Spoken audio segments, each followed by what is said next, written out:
The TVWAN News is proudly brought to you by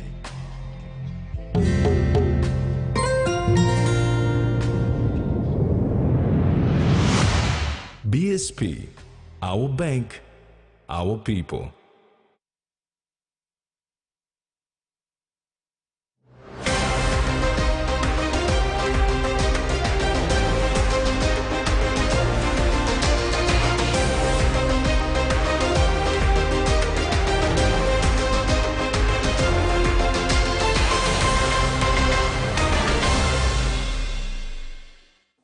Hello, this is TVWAN News. I'm Carol Kidu Jr. And I'm Terry. I'll join you later with the sports news.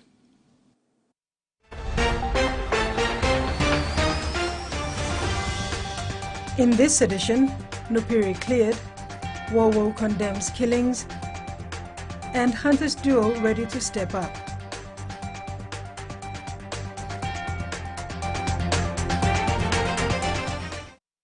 The Waigani District Court cleared Peter Nupiri of election-related violence in Mendy's Southern Highlands province yesterday.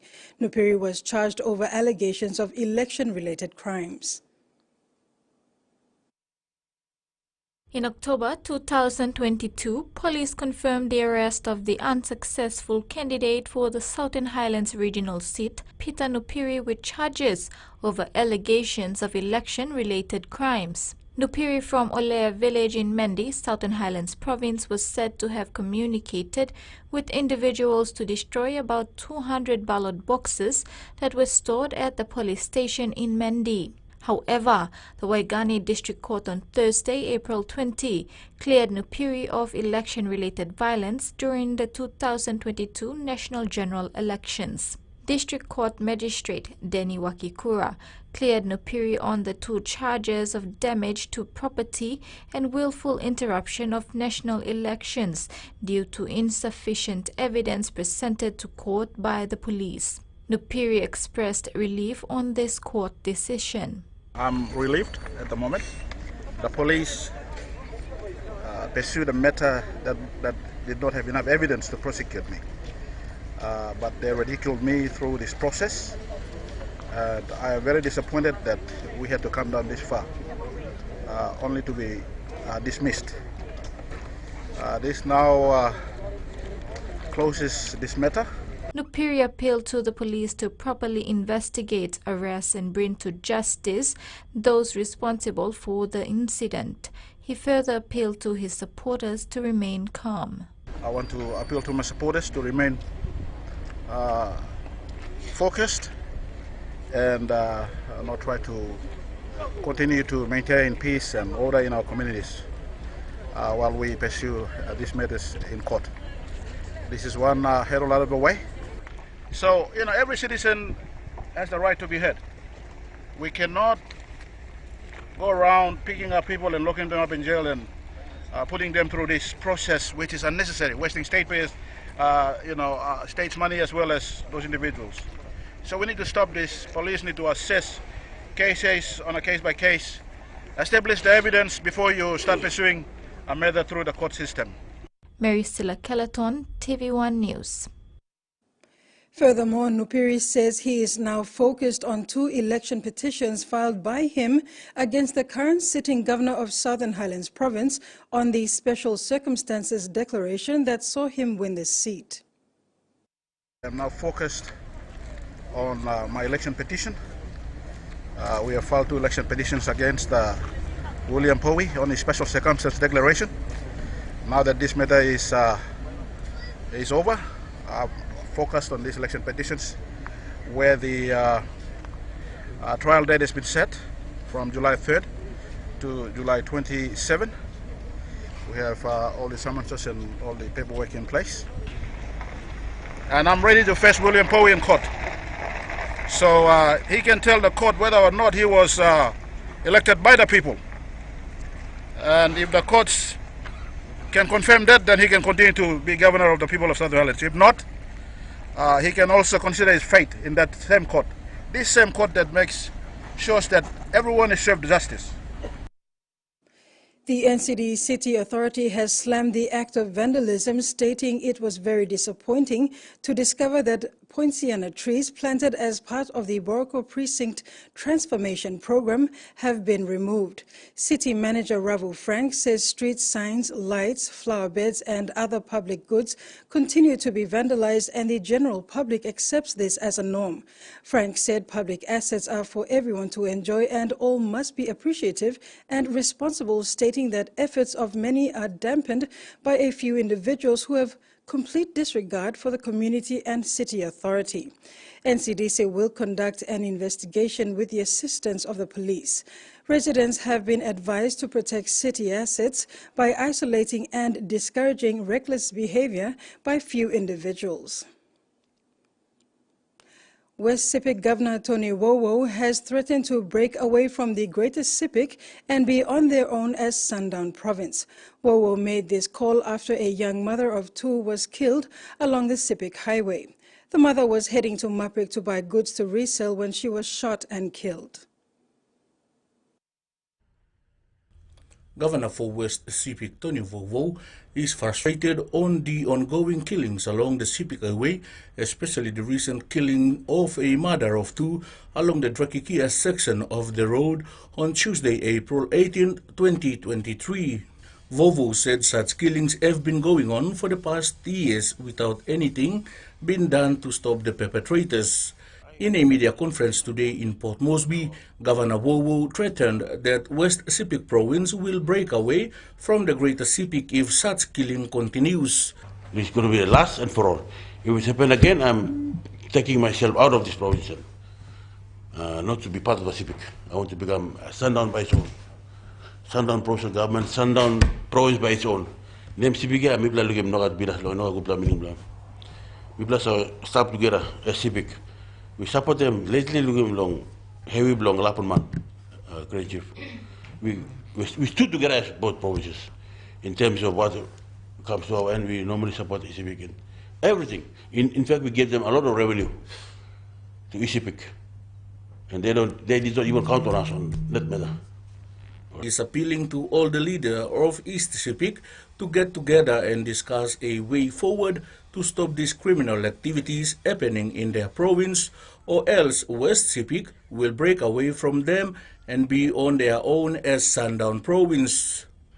Wowo further stressed that he would not allow his people to be treated as criminals in East Sepik and killed along the highway when trying to sell their produce in Wewak. So on behalf of my people, I will summon the ECPIC members to come on board and let us discuss and find a way forward how we can handle this issue. But it's not a random. It just comes in and goes. It continues every week. It continues every week, and in fact every day they are doing it. And it just costs us a life. When it's a walking rausim or something belong or mama or place, even or vanilla, even money, even they have to, strip them to naked and ask them to bend down and find the money with this, looking for, whatever property they have. It has been there for the last donkey years. Well, this week, we're working with the Civic show.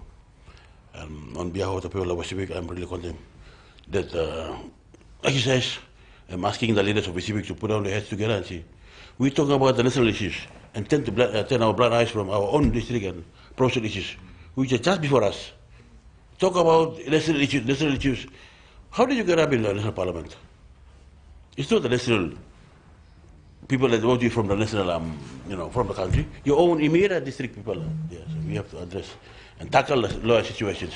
Before we can do anything in the country or in our own electorate or in the province, we have to come and counterpart at this, make sure that law and order issue is settled. Then we can have a good, peaceful community. It is believed that the mother of two was traveling from Nuku to Maprik on Tuesday morning when she was shot and killed at Warangon in Drakikia.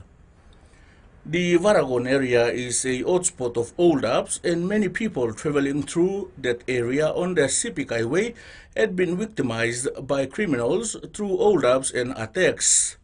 Freddie Moe, TVWAN News.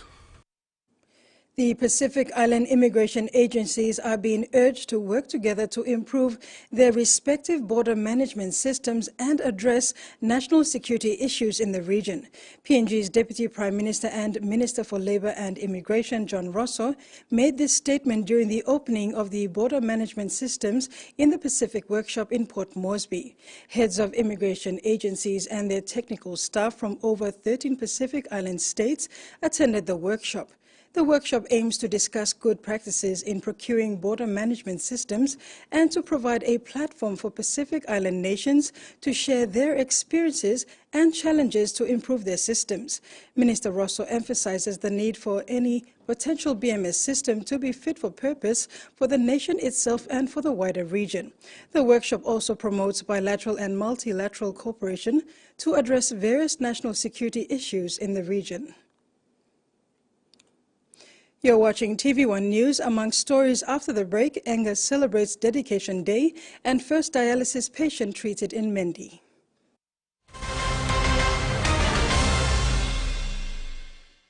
Whether we're playing sport, exercising for fitness, being active for work or play, just having some fun, or just chilling, there is one name we can count on that we know will keep us going strong. Skell rice. Healthy, nutritious, delicious medium grain rice full of vitamins and minerals. Skell helps us maintain a healthy, active lifestyle so we can enjoy every day. Skell rice. Skell life.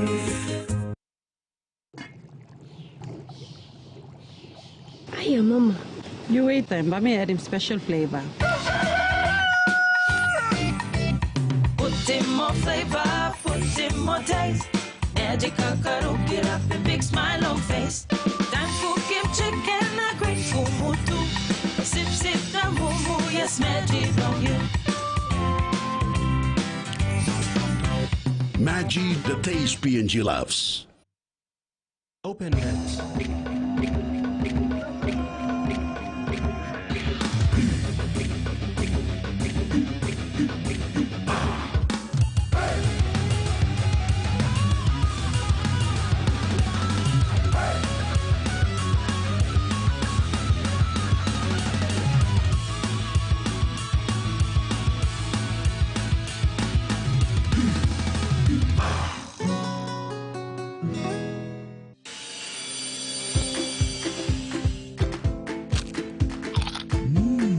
Right across the nation, we eat snacks crackers.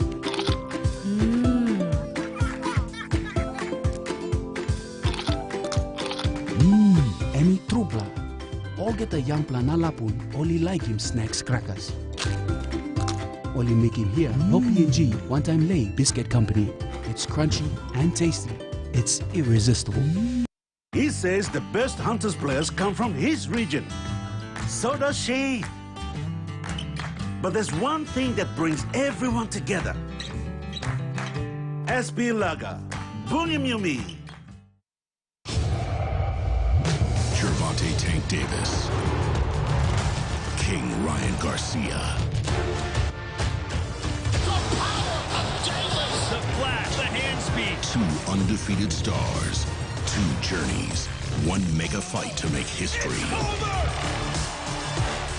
It doesn't get any better than this! Gervonta Davis versus Ryan Garcia. Live April 23rd, only on Fight Sports. Well, folks, after literally years of negotiation between the fan and the management of Steve Menzies, we have secured the great man for the show. Welcome to the fan. This is all going through my head, and then all of a sudden he passes it back. Oh, my God. Today we have enlisted the help of Panthers co-captain and superstar halfback. When you've kicked it well, you usually know, and especially on the chip kicks, I usually know. Thanks to Nathan Cleary, invaluable insight for the fans out there, for the kids out there.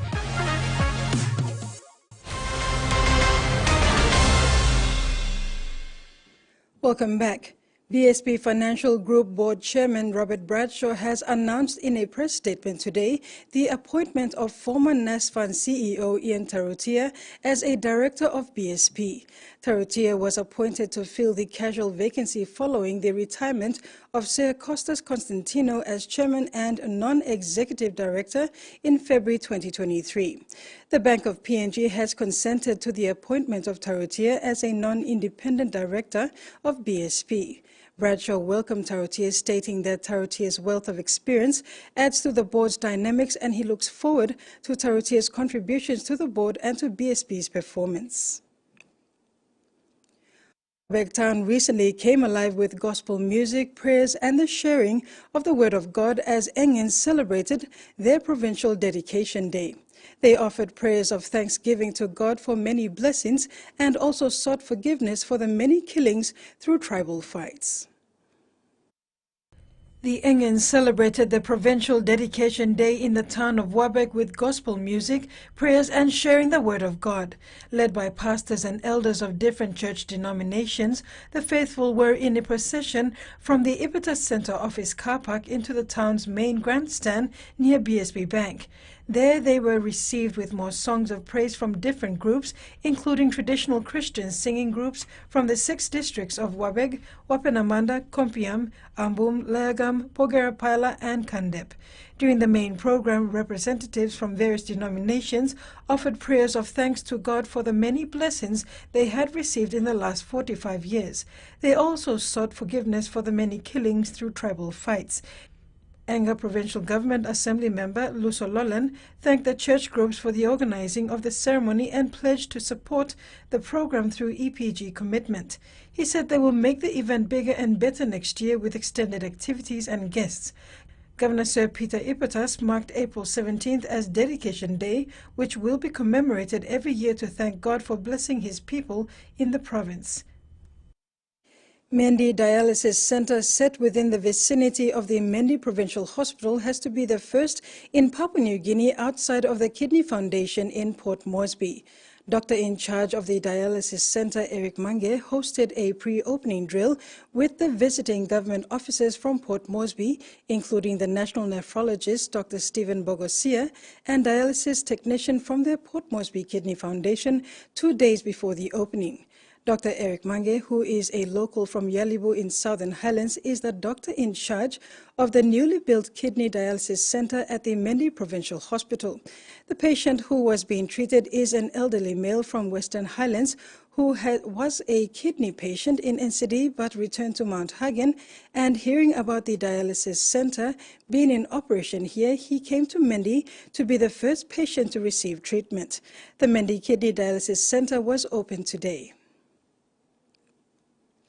Half of the provinces in Papua New Guinea have completed the nationwide consultation on the review of the form and system of government, the election of the Prime Minister by the people. The Constitutional and Law Reform Commission and key government stakeholders have completed consultations in 15 provinces, including Western Highlands and Eastern Highlands. The nationwide consultation on the review of the form and system of government has been completed in 15 provinces of Papua New Guinea, with the Constitutional and Law Reform Commission and key government stakeholders leading the efforts. This includes Western Highlands and Eastern Highlands, which were completed this week by separate teams. The consultation focused on the election of the Prime Minister by the people, among other key issues. The CLRC Secretary, Dr. Mange Matui, reported that people consulted have expressed support for the review and a need for change in some key areas of the current form and system of government. The consultation focused on 4 main issues, including the election of the Prime Minister by the people, the 3-tier system of government, the composition of the National Parliament, and the head of state.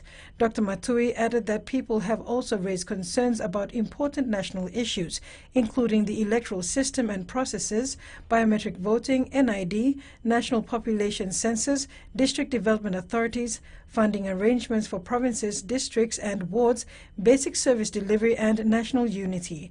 Dr. Matui said these sentiments are critical to the formulation of the final report to the government, which will be presented at the end of this year. The consultation emphasized stakeholders with some level of education and understanding of the government system, including provincial administration and district officials, public servants, political leaders and ward members, former leaders and public servants, the general public, villagers and students. On 20th April 2023 marked the first anniversary of Edda City Bus service since its first run. Although it has been years in the making, the service has come a long way with challenges. Starting from just 2 buses to now 26 staff and a fleet of 5 operational buses have been servicing 3 main routes in Port Moresby. Marking the occasion, Edda City Bus Coordinator Elizabeth Viviso was proud of the efforts everyone has done to bring this initiative to this level of service for NCD people, and thanked everyone for their efforts to make this service sustainable. This anniversary is an opportunity to reflect on the contribution of Edda City Bus in Port Moresby and to celebrate the success and transformation of delivering 1 year of a safe, clean and efficient bus service. And that ends the news segment. We now have the weather forecast for the next 24 hours.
Back home, regional forecast for the next 24 hours. Southern region, isolated showers and thunderstorms scattered over Western Province and Northern. Momase region, isolated showers and thunderstorms scattered over Morobe and Medang. New Guinea Islands region, isolated showers and thunderstorms scattered over Manus and West New Britain. Highlands region, scattered showers and thunderstorms with areas of rain, then scattered morning fog. This is TV1 News. When we return, a look at what's making headlines overseas.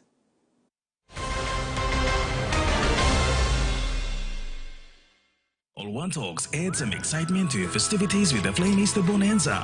Win a slice of a whopping 300,000 kina by purchasing the Flame Family Bundle Pack, which includes rice, sugar, flour and vegetable oil, all in one go. Highlight these goodies on your receipt and scribble your full name and contact details on the back and pop it in the entry box in selected stores across PNG. 4 fortnightly draws, 100 winners, 3,000 kina each. You don't want to miss out. This promotion ends on the 31st of May. Flame, strength and energy. Terms and conditions apply. From the rich soils of the highlands, the finest coffee has been grown by generations of Papua New Guineans. Expertly blended and roasted with over 80 years of experience, making the finest cup of Nescafe New Guinea blend. PNG's own coffee. Remember the joy of playing with your toys as a child? At Money Plus, we believe that every small business deserves a chance to build and grow. That's why we offer asset financing. Now chance to building something new, to see a different point of view. With Money Plus, we're ready to go. Mipla halivim wari belong you. Hardware House is more than just a store. It is where quality meets affordability, where culture is proudly celebrated. Spanning 9 provinces, we pride ourselves in offering top-notch customer support and services. We're more than just a store.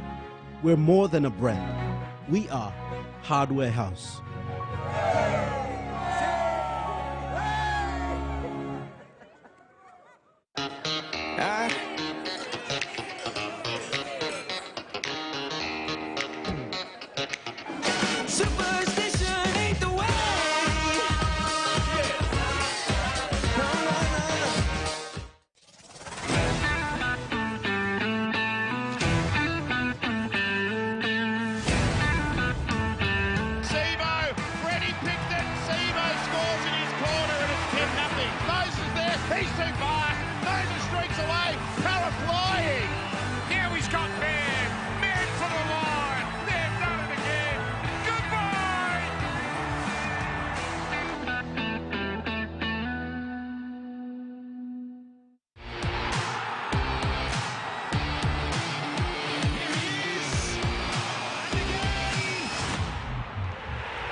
Welcome back.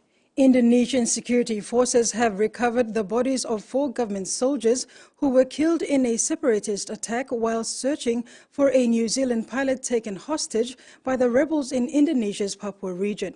The 4 elite army troops were killed last Saturday after attackers from the West Papua Liberation Army, the armed wing of the Free Papua movement, ambushed 36 government soldiers in the mountainous Papua Highlands province. Security forces were searching for a 5th soldier who was still missing, but bad weather conditions and steep forested terrain have impeded their search and rescue operation. As the federal government prepares to clamp down on the illegal sale of e-cigarettes to children, a 15-year-old boy has added his voice calling for more to be done to make vapes less appealing to young people. 15-year-old Angus should be savouring the school holidays, but he's craving nicotine. I guess it started, I think, about year 7. I had a few friends offer me a puff of their vape. And I guess I took it, and then it kind of just went downhill from there. Until recently, he was getting through a vape a week. That's about 3,500 puffs of potentially toxic chemicals. I enjoyed it, but I noticed I'd started to get a cough. When I coughed, it tasted kind of fruity, like the vape flavours.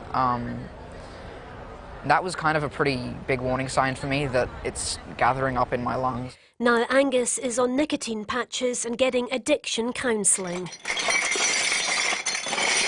While manufacturers continue to churn out disposable vapes attractive to children, Angus is speaking out to warn other teenagers about the harms. Don't even try it. If you're on it, give it up. It's not worth it. The federal government has vowed to clamp down on the illegal sale of nicotine vapes. They're supposed to only be available with a prescription, but vapes like this are easily available online and over the counter. I'm very concerned about it, and I think we need to be clear, this is e-cigarettes. Whether they've got nicotine or not, they've still got all sorts of chemicals in them. I'm very concerned about the long-term health impacts. The pro-vaping lobby's pushing for an end to the current prescription-only system, saying that's the only way to eliminate the existing black market that's targeting children, while at the same time parents want more resources in schools to deal with the crisis. For Angus, bringing in plain packaging and cutting down on the number of flavours would help to make vapes less appealing to young people like him. A day after the Star Casino announced job cuts, the New South Wales Labor government says it will consider scrapping a planned increase to the pokie tax. Labor went to the election promising no changes to gambling taxes. They say the house always wins, but Star Casino in Sydney is staring down the barrel of serious losses, and they're looking to the government for a better hand. The Treasurer is in talks with the casino and in particular in relation to revenue. Labor is reviewing a tax increase announced by the Perrottet government following revelations the Star facilitated money laundering. It would take up to 60% of the casino's poker machine revenues and a cut from some gaming tables. Before the election, Labor said it'd keep the policy. We're not going to this election with any proposal to reduce gambling taxes. But now there are jobs at stake. Star says it will axe 500 positions, mostly from its Sydney casino, to try to save $100 million. In a statement, the United Workers Union has called on the government to revise its proposed tax to prevent further jobs being cut at the Star Sydney.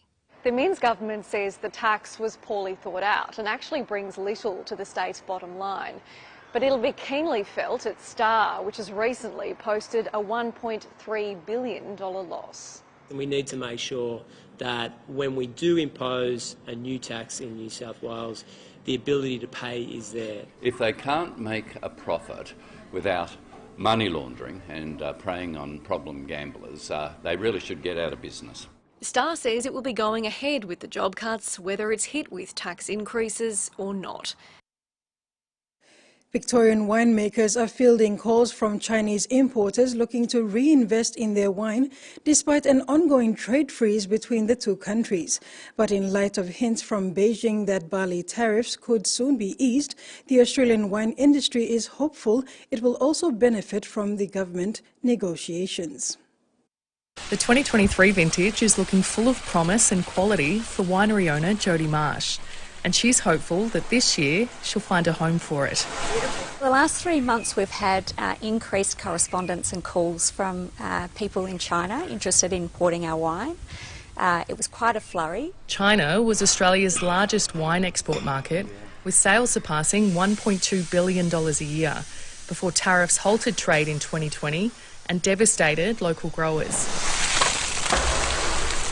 Miss Marsh lost 20 to 30% of her exports overnight. I'd have to say that I think I shed a tear or two in fear about the business, and because it is a family business, so we were worried. But recent news that Chinese tariffs on Australian barley could soon be eased has lifted the wine industry's spirits. We are hopeful that if things go well in that barley discussion, that might provide a kind of template for Australian government to work with China to resolve some of the trade impediments that we're seeing in wine. It's a promising development for big exporters, like the Brown Brothers winery at Milawa in northeast Victoria. We have to be optimistic, and to have the conversations now being open between our governments is exciting for us that these tariffs could be turned around. Despite a level of optimism among growers, many are nervous about reinvesting in China and will be cautious about putting all their eggs back into one basket. We're going to have to go in there and look at potentially a new strategy of the product mix that we send over. She has her fingers crossed the market will reopen by the end of the year.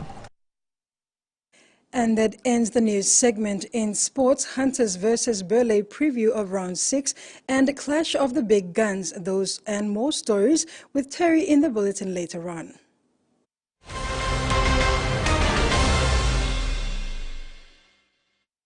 Dear son, you ask me how I live such a good life. Yes, I've had some good luck, like the day I met your mother. But it wasn't always that way. I've made some good choices too, like working hard and keeping my super with NASFAN. They looked after it for me, which meant I could concentrate on looking after my family, living each day knowing that when the time came, I'd be ready for tomorrow.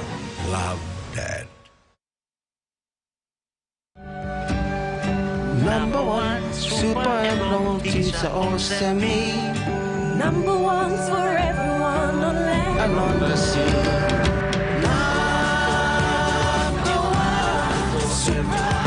Number one's for everyone. No matter what you do, well, I work hard for family.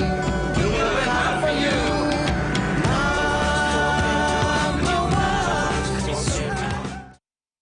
Absolute belter, folks. Strap yourselves in. Tyrone Roberts with a cross field kick. And here they come again. Foot race on the outside. Last tackle, Volatonis. Roberts, can he get away?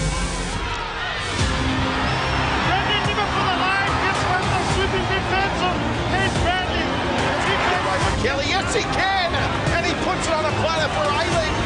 And Jacob Ailing scores.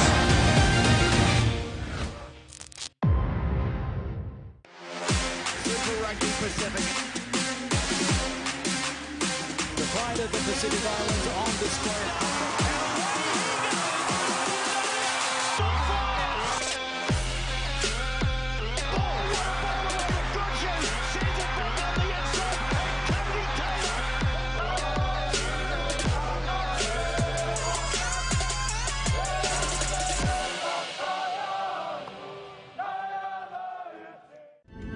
Right now, we're facing a man-made disaster of global scale.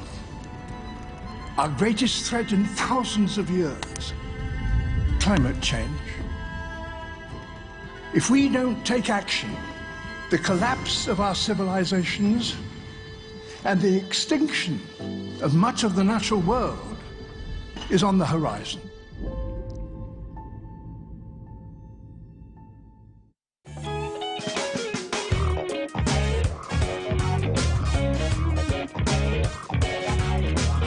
Welcome to the Johns Family Podcast, people.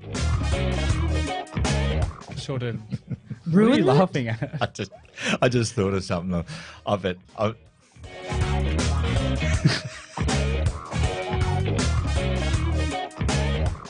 I don't feel like dancing. On that note, guys, have a good week. We'll speak to you next month.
Welcome back.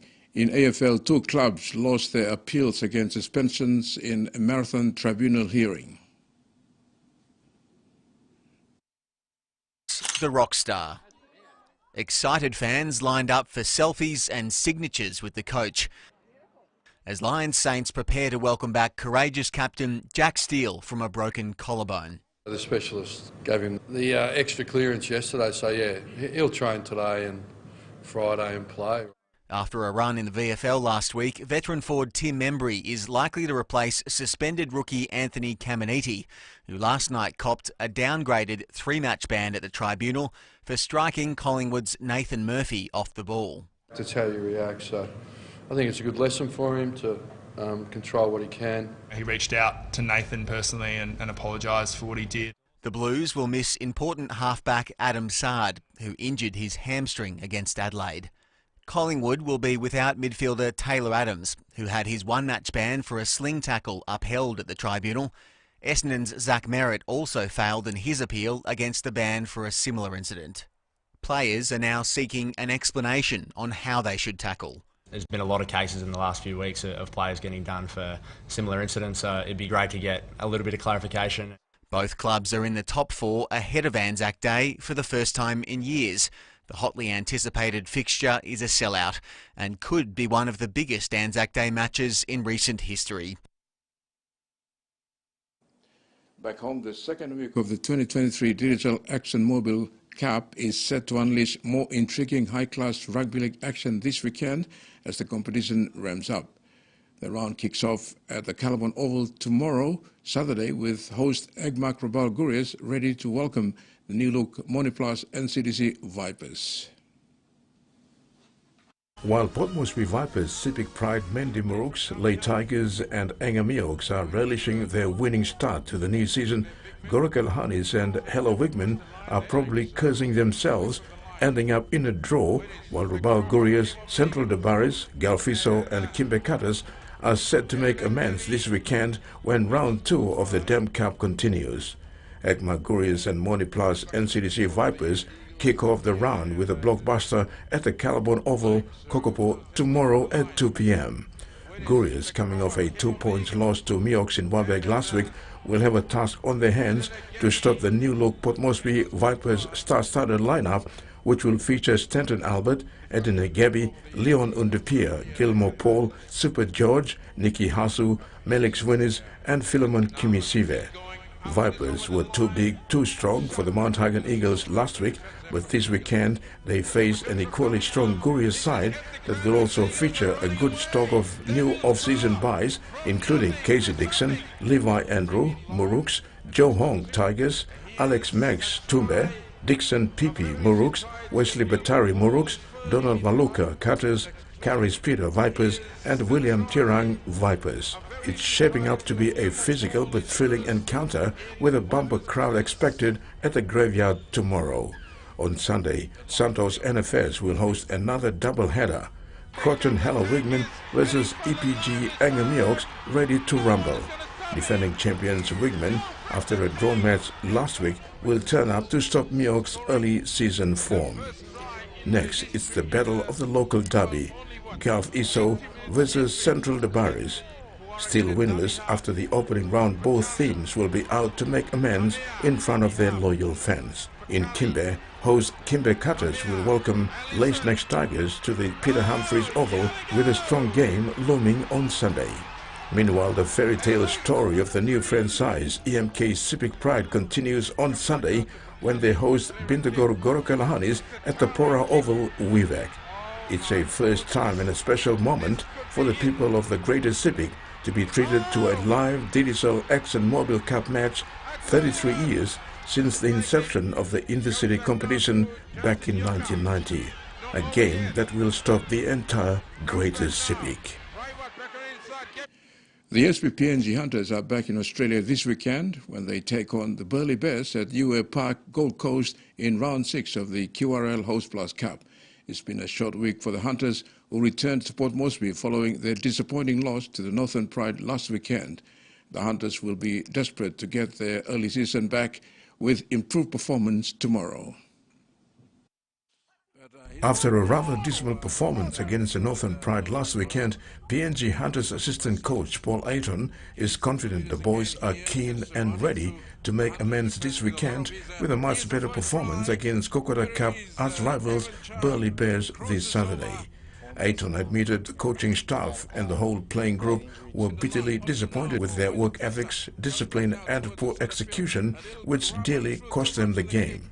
However, in saying that, Ayton said they had some off-field issues that didn't help as well. Before the game, they lost starting half Jamie Mavoko through injury, forcing a last-minute reshuffle with a number of positional changes. I'd played better, they were the better team and they won. But I think leading into this week, we're expecting a much better performance. With our late injury to our leading playmaker, Jamie Mavoko, didn't really help that. Had a few other positional changes that probably didn't help as well. So we're pretty much everyone's back into where they should be, and I think we'll be looking pretty good this week. Though they are not giving excuses, Ayton said the boys will take it on the chin and move forward. Their round 6 clash against Burleigh Bears tomorrow is very critical, and expect the boys to dig deeper in order to come up with a better outcome. Ayton said they expect to field a reasonably strong lineup to face the Kokoda Cup holders. Just that little discipline errors and errors. I think last week we had more errors, like drop balls and forward passes, even off dummy half. So it's bad, but the good thing is that we control these things. We control that we pass the ball forward. We control that if we're offside. So if we fix things up that we can control, they're going to be really hard to beat us. So. On the injury front and changes to the lineup, Ayton said Judah Rimbo is out, while last week's debutants, Kosovbari, Junior Igila and Tapia Solu have retained their spot in the team. We've got really good boys, we've got really good boys, really good forwards, and they respond. We pointed out a few things in video, and I feel like the boys will respond from that, and that's what you want. You don't want them to be just, I don't talk and just carry on like nothing happened. So I feel like the boys are going to respond, and they're going to respond really well for this Kokoda Cup. Benzi Court moves back into the centres, where he enjoyed a stellar start to the season, while Julius Sekopa returns to the back row after missing last weekend. In the spine, Jamie Mavoko has been recalled at halfback and gets a chance to resume what was a promising combination with Sakios Komati and More Moria over the opening 4 games. How the Hunters forward pack performs on Saturday will go a long way to bringing Mavoko, Komati and Morea into the game.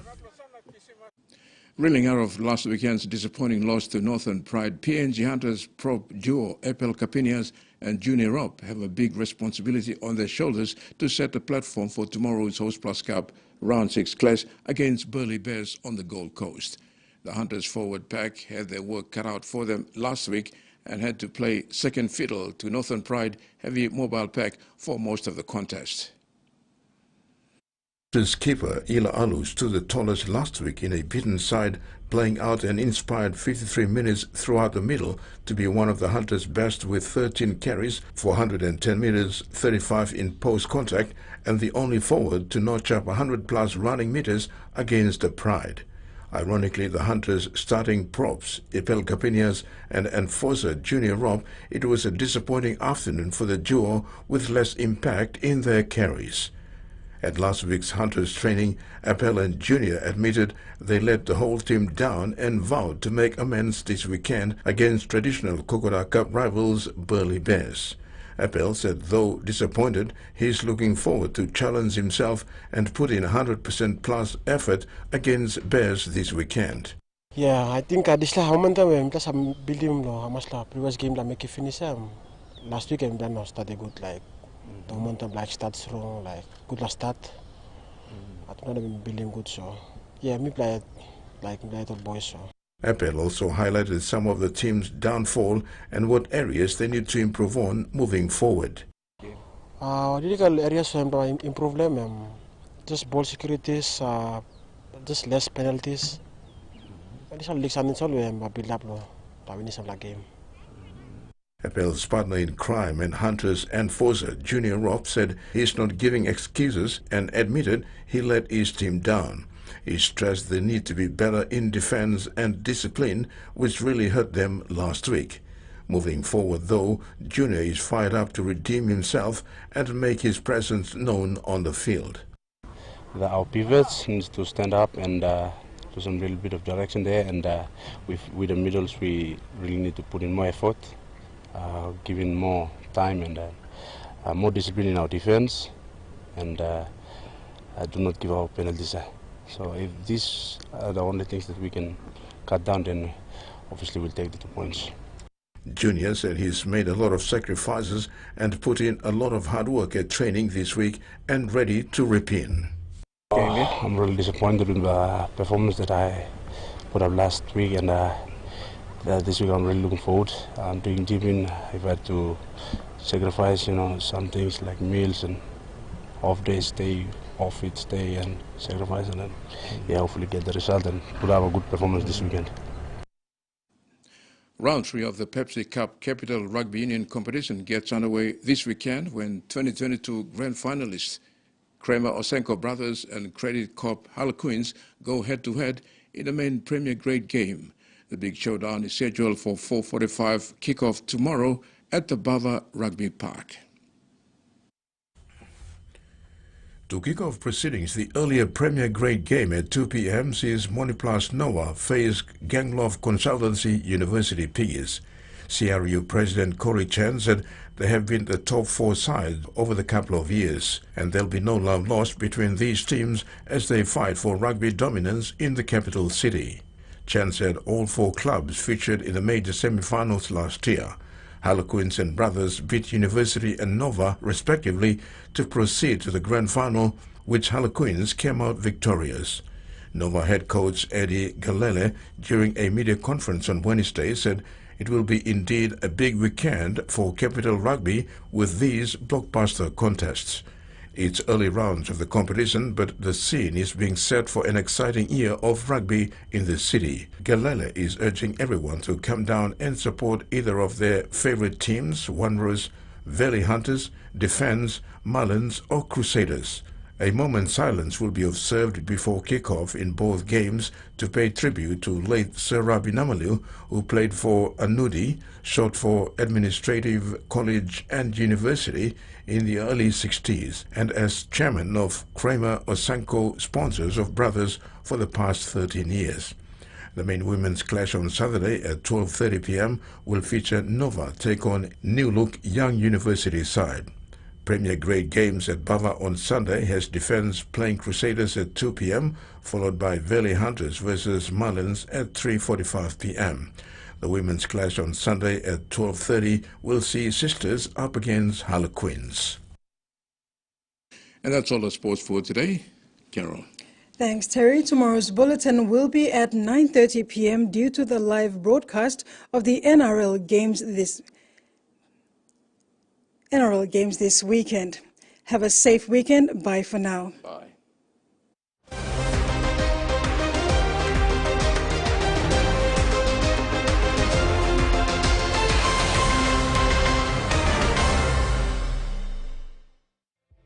TVWAN News was proudly brought to you by